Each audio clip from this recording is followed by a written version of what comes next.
नमस्कार विद्यार्थी मित्रांनो, आज आपण सेमिस्टर 6 मधल्या युनिट क्रमांक 1 राज्याची संकल्पना या नावानं हे युनिट आहे, ज्यामध्ये ॲरिस्टॉटल आणि महात्मा गांधी हे दोन विचारवंत आहे आणि यांचे राज्यासंबंधीचे विचार आपल्याला यामध्ये जाणून घ्यायचे आहेत। सुरुवातीच्या या आजच्या पहिल्या तासिकेमध्ये आपण बघणार आहोत ॲरिस्टॉटल आणि ॲरिस्टॉटलचे राज्याविषयीचे विचार किंवा त्यांनी मांडलेली राज्याविषयीची संकल्पना। बघा, थोडक्यात त्याचं प्रास्ताविक: माणसाच्या दैनंदिन जीवनाचे असे कोणतेही अंग नाही की जे राज्याच्या प्रत्यक्ष अप्रत्यक्ष नियंत्रणापासून मुक्त आहे। व्यक्तीच्या खाजगी जीवनातील विषय, उदाहरणार्थ विवाह, घटस्फोट, गर्भपात इत्यादी यांच्यावरही राज्याचा प्रत्यक्ष अप्रत्यक्ष प्रभाव व नियंत्रण असते। त्याचप्रमाणे राज्यातील अशी कोणतीही व्यक्ती नाही की जी राज्याच्या प्रभावापासून मुक्त आहे। म्हणून राज्य हा राज्यशास्त्राचा आत्मा आहे। प्राचीन काळापासून राज्य या संकल्पनेचा अभ्यास होत आला आहे। प्राचीन ग्रीक नगर राज्यात प्लेटो, ॲरिस्टॉटल सारख्या तत्ववेत्यांनी, तर भारतात कौटिल्यासारख्या विचारवंताने 2000 वर्षापूर्वीच राज्य या संकल्पनेचा शास्त्रशुद्ध अभ्यास केलेला आहे। राज्याची भूमिका केवळ देशांतर्गतच नव्हे किंवा देशातल्या राजकारणाअंतर्गतच नाही, तर आंतरराष्ट्रीय राजकारणात सुद्धा केंद्रस्थानी झालेली आपल्याला पाहायला मिळते। म्हणजेच मागील 2000 वर्षात राज्य या संकल्पनेला वेगवेगळ्या काळात वेगवेगळ्या नावाने संबोधले गेलेले आहे किंवा जायचे। आणि प्राचीन ग्रीक नगर राज्यामध्ये राज्यासाठी पोलीस हा शब्द प्रयोग केला जायचा। रोमन काळात राज्यासाठी रिज पब्लिक हा शब्द प्रयोग केला जायचा। मध्ययुगीन काळात राज्यासाठी ख्रिश्चन राष्ट्रकुल हा शब्द प्रयोग केला जात होता। 20व्या शतकात राज्य ही संकल्पना जरी प्रस्थापित झाली असली तरी त्याच्या प्रकाराविषयी आणि अर्थाविषयी अद्यापही संदिग्धता आहे। म्हणून मॅकायव्हर सारखा विचारवंत म्हणतो, state has no finality nor any ideal form. मानव हा सामाजिक प्राणी आहे आणि समाजाशिवाय माणसाच्या अस्तित्वाची कल्पना करणे अवघड आहे। व्यक्तीला आपल्या विविध गरजा भागवण्यासाठी इतरांची मदत, सहकार्य आणि पाठिंबा आवश्यक असतो। तो समाजामध्ये आणि समाजामुळे शक्य होतो आणि या समाजाचंच रूपांतर राज्यामध्ये होत असतं। या राज्याच्या संदर्भामध्ये अनेक विचारवंतांनी काही व्याख्यासुद्धा केलेल्या आहेत। तर राज्याच्या व्याख्या कोणत्या किंवा अनेक विचारवंतांनी राज्याविषयीचं मांडलेलं विचार कोणते आहेत, तर पहिली व्याख्या आहे वुड्रो विल्सन यांच्या मते, कायद्याच्या निर्मितीसाठी आणि पालनासाठी विशिष्ट भौगोलिक क्षेत्रात संघटित झालेला व्यक्तिसमूह म्हणजे राज्य। म्हणजे कायदा निर्मितीसाठी आणि त्याच्या पालनासाठी विशिष्ट भौगोलिक क्षेत्रात संघटित झालेला एक व्यक्तिसमूह, ज्याला आपण राज्य असं म्हणू शकतो, असं वुड्रो विल्सन हा विचारवंत म्हणतो। त्यानंतर आहे प्रोफेसर गार्नर यांच्या मते पहा, विशिष्ट भूप्रदेशावर कमी अधिक संख्येत कायम राहणारा, कोणत्याही परकीय सत्तेच्या नियंत्रणापासून मुक्त असणारा व ज्यातील सुसंघटित शासन संस्थेची आज्ञा बहुसंख्य नागरिक स्वाभाविकपणे पाळतात असा समाज म्हणजे राज्य होय। त्यानंतर आहे गेटेल हा एक विचारवंत आहे, राज्य म्हणजे असा व्यक्ती समूह की जो विशिष्ट भूभागावर वास्तव्य करणारा आहे, कायद्याच्या दृष्टीने बाह्य नियंत्रणापासून मुक्त आहे आणि सुसंघटित शासन व्यवस्थेच्या माध्यमातून कायदे निर्मिती करून शासन व्यवहार चालविणारा आहे। ॲरिस्टॉटल यांच्या मते सुखी व स्वयंपूर्ण जीवनासाठी विविध समूहांनी एकत्रित येऊन स्थापन केलेला संघ म्हणजे राज्य होय। एक विलोबी हा विचारवंत आहे। पहा, विलोबी हा म्हणतो की कायदे निर्मितीचा अंतिम अधिकार असणारी शक्ती म्हणजे राज्य होय। म्हणजे थोडक्यात वरील ज्या व्याख्या आपण पाहिल्यात त्याच्यावरून आपल्याला असं लक्षात येतं की एक व्यक्ती समूह आहे किंवा व्यक्ती आपल्या विशिष्ट स्वरूपांच्या गरजासाठी एखाद्या भूभागावर संघटित होतो। त्यानंतर व्यक्तीला सुरक्षिततेसाठी कायदा आणि सुव्यवस्था आवश्यक असते, जी राज्याच्या माध्यमातून पुरवली जाते। आणि कायद्यासाठी विशिष्ट भूभागावर संघटित झालेला एक तो व्यक्ती समूह असतो, जो समान कायदा आणि समान आचारसंहितेच्या पालनासाठी बांधील असतात। कायदा आणि सुव्यवस्था राखण्याची जबाबदारी राज्यातील संघटित शासनावर असते। अशा पद्धतीनं एकत्रित आलेला हा व्यक्तिसमूह म्हणजे राज्य होय। अशा पद्धतीनं वेगवेगळ्या विचारवंतांनी राज्याची ही व्याख्या मांडलेली आहे। या राज्यांच्या व्याख्येवरून राज्याची 4 वैशिष्ट्ये लक्षात येतात। तर ती कोणकोणती आहेत? पहिलं वैशिष्ट्य आहे की समुदाय। विशिष्ट व्यक्तींचा समुदाय समान उद्दिष्टांसाठी राजकीयदृष्ट्या सुसंघटित होतो। नंबर 2, भूभाग संघटित होण्याची ही प्रक्रिया एका कायमस्वरूपी आणि परकीय नियंत्रणापासून मुक्त असलेल्या भूभागावर होते. आणि नंबर 3, स्वातंत्र्य.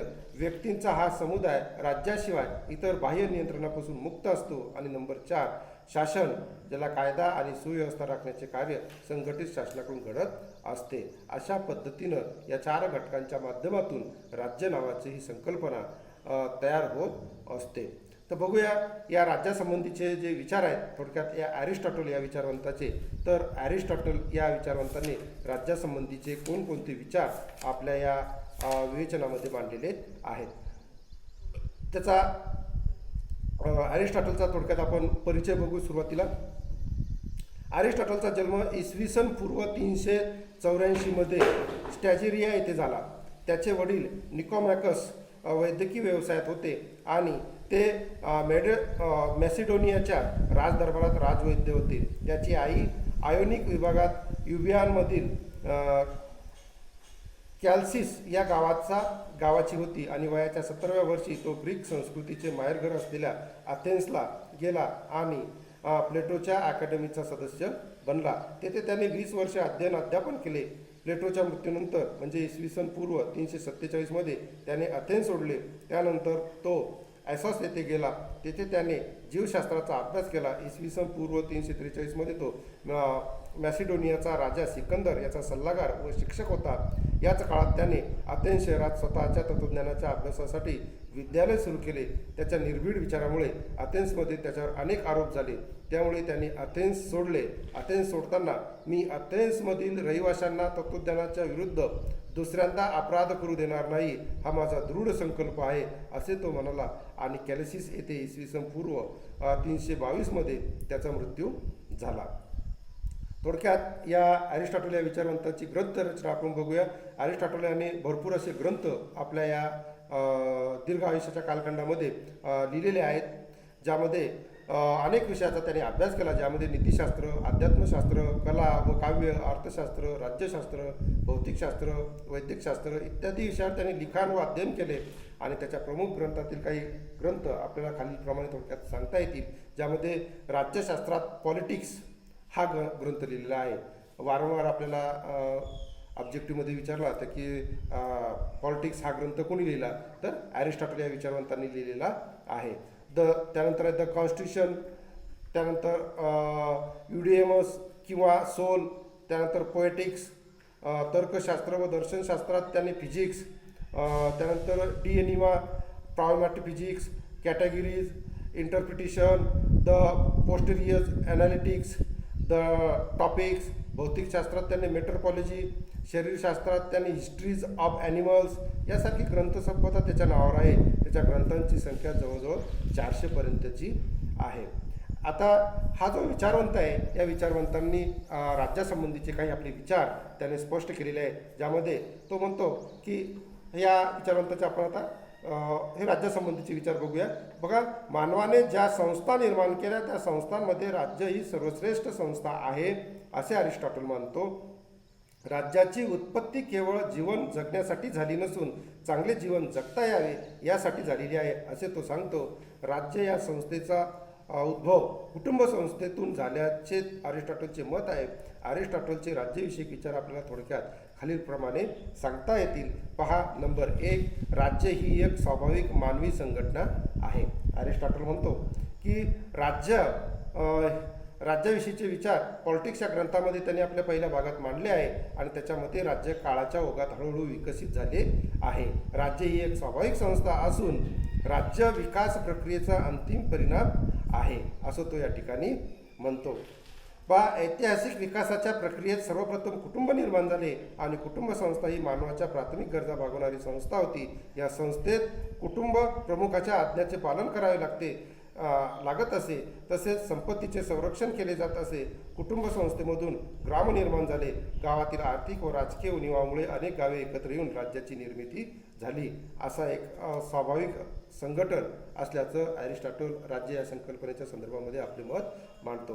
त्यानंतर राज्य सर्वोच्च समुदाय आहे असं अरिस्टॉटल सांगतात. पहा, आपल्या आवश्यकतांच्या परिपूर्ततेसाठी मनुष्य अनेक संस्था स्थापन करत असतो. कुटुंब, ग्रामसंस्था व राज्य हा या संस्थांचाच एक प्रकार आहे. प्रत्येक संस्थेची स्थापना कोणत्या तरी गरजांच्या पूर्ततेसाठी करण्यात येते. कुटुंब व ग्रामसमुदाय यांचा एक उद्देश एका विशिष्ट मर्यादेपुरताच असतो, पण राज्याचा उद्देश व्यक्तीस चांगले जीवन प्राप्त करून देण्याचा असतो. राज्य मनुष्याच्या भौतिक व नैतिक विकासात मदत करत असते. इतर समुदाय किंवा संस्थांचा उद्देश मर्यादित असतो, तर राज्याचा उद्देश हा व्यापक असतो. त्यामुळे राज्य सर्वोच्च समुदाय किंवा संस्था आहे असं या ठिकाणी अरिस्टॉटल म्हणतो. त्यानंतर आहे नंबर 3चा मुद्दा, राज्याचा शारीरिक सिद्धांत. तर बघा, राज्याचा शारीरिक सिद्धांत स्पष्ट करत असताना अरिस्टॉटल म्हणतो की मनुष्याच्या शरीराचे वेगवेगळे अवयव असतात आणि ते एकसंध असतात, म्हणून त्यांना महत्त्व असते. त्यांना शरीरापासून वेगळे केल्यास कोणताच अर्थ राहत नाही. तसेच राज्याचे सुद्धा आहे. व्यक्ती व समुदाय म्हणजे ज्यामध्ये गाव, सैन्य, शासक वर्ग, प्रजा, शेतकरी इत्यादी या राज्याच्या घटकांचे अस्तित्व राज्यावर अवलंबून आहे. हे जे राज्याचे घटक आहेत या सर्व घटकावर राज्याचं अस्तित्व हे अवलंबून आहे. शरीर व अवयव यांचा जो संबंध असतो तसाच संबंध व्यक्ती व समुदाय आणि राज्य यांच्यामध्ये असतो. राज्याच्या अभावी या संस्थांचे अस्तित्व शून्यवत असते. राज्यातील विविध घटकांनी राज्याशी समन्वय साधून कार्य केले नाही तर राज्यरूपी शरीरात बिघाड निर्माण होईल आणि राज्याचा अंत झाला तर माणसाचा विकास कुंठित होईल. अशा पद्धतीचा राज्याचा हा शारीरिक सिद्धांत अरिस्टॉटल या विचारवंतांनी मांडलेला आपल्याला पाहायला मिळतो. त्यानंतर नंबर 4, राज्याची एकता व स्वावलंबित्व. अरिस्टॉटलच्या राज्य या संकल्पनेचे एकता व स्वावलंबित्व हे महत्त्वाचे उद्दिष्ट आहे. अरिस्टॉटल विविधतेतून एकता निर्माण करण्याचा समर्थक आहे. त्याच्या मते राज्याने आवश्यक तेवढ्या गोष्टीवर नियंत्रण ठेवावे आणि इतर गोष्टी नागरिकांवर सोपवाव्यात. राज्यात वेगवेगळ्या कलागुणांचे लोक असतात. समाजात विविध गोष्टींची गरज असते आणि ही विविधता कायम ठेवून त्यांची एकता प्रस्थापित करून सर्वश्रेष्ठ असे राज्य निर्माण करता येते. म्हणून राज्याची एकता आणि स्वावलंबित्व हे असणं अत्यंत गरजेचं आहे. नागरिकांच्या सर्व गरजा राज्यात पूर्ण व्हाव्यात. या गरजांमध्ये आर्थिक, मानसिक, बौद्धिक, शारीरिक गरजांचा त्यांनी अंतर्भाव केला आहे आणि व्यक्तीच्या या गरजा पूर्ण होऊन तो स्वावलंबी होईल असे तो मानतो. आणि अरिस्टॉटलने वर्णन केलेले हे नगर राज्य स्वावलंबी आहे. अशा पद्धतीचे विचार तो यामध्ये मांडतो. त्यानंतर आहे नंबर 5, राज्याचा उद्देश आणि कार्य. की राज्याचा नेमका उद्देश काय आहे आणि काय कार्य करायचे आहे. तर राज्यातील व्यक्ती सर्वश्रेष्ठ प्रतीचे जीवन प्राप्त करून देणे हा राज्याचा उद्देश आहे. ज्याला आपण आजच्या संविधानिक शासन व्यवस्थेमध्ये जनकल्याणकारी स्वरूपाचं शासन व्यवस्था ज्याला म्हणतो त्याच पद्धतीचा उद्देश हा राज्याचा असतो असं अरिस्टॉटल आपल्या विवेचनामध्ये सांगतो. सर्वसामान्य जीवन जगणे हा व्यक्तीचा मर्यादित उद्देश असतो, तर त्याला सर्वश्रेष्ठ जीवनाची प्राप्ती करावयाची असते. अशा प्रकारचे सर्वोच्च जीवन प्राप्त करून देण्याचे कार्य केवळ राज्याचं करू शकते. राज्याचे उद्दिष्ट व्यक्तीच्या सद्गुणांचा विकास घडवून आणणे हे होय. राज्य मनुष्यांच्या बौद्धिक व भौतिक विकासास मदत करते. राज्याने मनुष्याच्या दोषावर अंकुश ठेवून समाजात कायदा व सुव्यवस्था निर्माण करावी आणि व्यक्तीस त्या उच्च प्रतीचे जीवन जगण्याची संधी द्यावी असे अरिस्टॉटल या ठिकाणी म्हणतो. त्यानंतर नंबर 6, राज्य ही एक नैसर्गिक संस्था आहे असं अरिस्टॉटल सांगतो. पहा, ग्रीक विचारकांनी राज्यास कृत्रिम संघटन मानले आहे. राज्याची निर्मिती करारातून झाली असे ते मानतात, परंतु अरिस्टॉटल म्हणतो ज्याप्रमाणे मनुष्यासाठी इतर संस्था स्वाभाविक आहे त्याचप्रमाणे राज्यसुद्धा मानवासाठी निर्माण झालेली संस्था होय. त्यामुळे ही नैसर्गिक असणे स्वाभाविक आहे. मनुष्य सामाजिक प्राणी असल्याने तो एकटा राहू शकत नाही. मनुष्याचा विकास समूहात इतरांच्या सहकार्याने शक्य आहे. अरिस्टॉटलच्या मते राज्याचा जन्म मानवाच्या सुखी जीवनासाठी झाला आणि त्याच्या सुखी जीवनासाठी ते कायम आहे. त्यानंतर नंबर 7, राज्य प्रथम आणि व्यक्ती नंतर असा एक विचार अरिस्टॉटल आपल्या विवेचनामध्ये मांडतो. तर राज्याच्या संदर्भात विचार करताना अरिस्टॉटलने राज्य व्यक्तीच्या पूर्वीचे संघटन आहे असे म्हटले आहे. ऐतिहासिकदृष्ट्या विचार केल्यास राज्याची निर्मिती व्यक्तीच्या पूर्वी झाली आहे. त्याने राज्याच्या सेंद्रिय तत्त्वाचा पुरस्कार केला आहे. शरीराचे पूर्ण विकसन झाल्याशिवाय अवयवांना अर्थ नाही. शरीराशिवाय अवयव निरुपयोगी आहेत. याचा अर्थ राज्याच्या बाबतीत अरिस्टॉटलचा तात्विक दृष्टिकोन आहे. क्रमच लावायचा प्रयत्न केला तर राज्य प्रथम व व्यक्ती नंतर असा क्रम लागतो. राज्याच्या अस्तित्वाशिवाय व्यक्ती शून्यवत असते, कारण व्यक्तीचा भौतिक व आध्यात्मिक विकास राज्यातच शक्य असतो. म्हणूनच अरिस्टॉटलने राज्य प्रथम व व्यक्ती नंतर असा तात्विक क्रम आपल्या विवेचनामध्ये मांडलेला आहे. आता काही राज्याचं त्याने वर्गीकरण केलेलं आहे अरिस्टॉटलने आपल्या या विचारामध्ये. तो वर्गीकरण करत असताना राज्याच्या वर्गीकरणावर प्लेटोचा स्टेटसमन मधील राज्याच्या वर्गीकरणाचा प्रभाव आहे. अरिस्टॉटल जो आहे, अरिस्टॉटलचा गुरु हा प्लेटो आहे आणि प्लेटोचा एक ग्रंथ आहे स्टेटसमन म्हणून. तर या स्टेटसमनच्या राज्याच्या वर्गीकरणाचा प्रभाव अरिस्टॉटलच्या या विचारावर आहे आणि अरिस्टॉटलने तत्कालीन नगर राज्यांमध्ये अस्तित्वात असलेल्या राज्यघटनांच्या अध्ययनावरून राज्याचे वर्गीकरण केलेले आहे. राज्याच्या वर्गीकरणासाठी त्याने खाली 2 तत्वे वापरलेली आहेत, एक संख्यातत्व आणि एक गुणतत्व. राज्यात संख्यातत्वामध्ये राज्यातील सार्वभौम सत्ता किती लोकांच्या हातात आहे आणि गुणतत्वामध्ये राज्य सत्ता वापरामागील त्या व्यक्तींचा हेतू किंवा उद्देश कोणता आहे किंवा राज्याचा उद्देश सार्वजनिक कल्याण आहे की स्वार्थ, या आधारावर अरिस्टॉटलचे वर्गीकरण खालील तक्त्यामध्ये आपल्याला थोडक्यात सांगता येतं. पहा, एक त्याने सांगितलं आहे संख्यातत्व आणि दुसरं आहे गुणतत्व. तर संख्यातत्वामध्ये सार्वभौम सत्ता किती लोकांच्या हाती असते आणि गुणतत्वामध्ये राज्याचा उद्देश जलकल्याणकारी आहे, ज्याला आपण शुद्ध प्रकार म्हणू, आणि दुसरा आहे राज्याचा उद्देश स्वार्थ किंवा अशुद्ध प्रकार म्हणू. तर पहिला आहे त्यामध्ये एक व्यक्ती, ज्यामध्ये राजतंत्र आणि राज्याचा उद्देश स्वार्थीमध्ये निरंकुश तंत्र म्हटलं गेलेलं आहे. त्यानंतर संख्यातत्वामध्ये काही व्यक्ती, त्यानंतर त्यामध्ये कुलीनतंत्र आणि दुसरं आहे धनिकतंत्र. त्यानंतर नंबर 3 सर्व लोक, ज्याला आपण जनतंत्र, ज्याला आजची आपण लोकशाही म्हणतो, आणि राज्याचा उद्देश किंवा स्वार्थी जो आहे तो आहे समूह तंत्र, ज्याला आपण डेमोक्रेसी असं म्हटलं गेलेलं आहे. तीच डेमोक्रेसी जी आपण आजची लोकशाही अशी संबोधतो. बघा, अरिस्टॉटलनं केलेले जे वर्गीकरण आहे ते खालीलप्रमाणे थोडक्यात आपल्याला अधिक स्पष्ट करता येईल, ज्यामध्ये नंबर 1 राजतंत्र किंवा राजेशाही. पहा, शासनाची सर्वोच्च सत्ता जेव्हा एका व्यक्तीच्या हाती असते आणि ती व्यक्ती सद्गुणी व विवेकाने त्या सत्तेचा जेव्हा वापर करते, तेव्हा शासनाच्या त्या प्रकारास राजतंत्र किंवा राजेशाही असं म्हटलं गेलेलं आहे. अशा राज्यकारभाराच्या मागे जनकल्याणाची भावना असते. अशा प्रकारात राजा हा सर्वगुण संपन्न असणे आवश्यक असते, परंतु व्यवहारात अशा शासक मिळणे कठीण असल्याने अरिस्टॉटल राजेशाहीचे समर्थन करीत नाही. म्हणून हा पहिला प्रकार आहे राजतंत्र किंवा राजेशाही. त्यानंतर आहे नंबर 2 निरंकुश तंत्र किंवा एकतंत्र किंवा हुकुमशाही. पहा, राजतंत्र कितीही योग्य व प्रभावी राज्याच्या हाती असले तरी असा राजाची स्वार्थदृष्टी बळावू शकते. तो सत्तेचा वापर जनकल्याणासाठी न करता आपल्या स्वार्थासाठी करू शकतो. असे जेव्हा होते तेव्हा त्या प्रकारास निरंकुश तंत्र किंवा हुकुमशाही म्हणतात. या प्रकारात अन्याय, अत्याचार व भ्रष्टाचार यात वाढ होते. शासन संस्थेचा हा अशुद्ध किंवा विकृत प्रकार होय. त्यानंतर आहे नंबर 3 कुलीनतंत्र किंवा महाजन सत्ता. पहा, निरंकुश हुकुमशहाच्या शासनाच्या अत्याचारास कंटाळून राज्यातील बुद्धिमान लोक राज्यास बडतर्फ करून सत्तेचे सूत्र आपल्या हाती घेतात. ज्यावेळी राज्याची सत्ता काही लोकांच्या हाती येते तेव्हा त्यांचा उद्देश हा जनहित हा असतो. त्यावेळी त्या सत्तेस कुलीनतंत्र किंवा महाजन सत्ता असे म्हणतात. कुलीनतंत्र वंश परंपरेनुसार किंवा अनुभवाच्या आधारावर राहू शकते. अरिस्टॉटलने अनुभवावर आधारित कुलीनतंत्राचा पुरस्कार केला आहे. त्यानंतर नंबर 4 धनिकतंत्र. महाजन सत्तेचे हे विकृत स्वरूप म्हणजे धनिकतंत्र होय.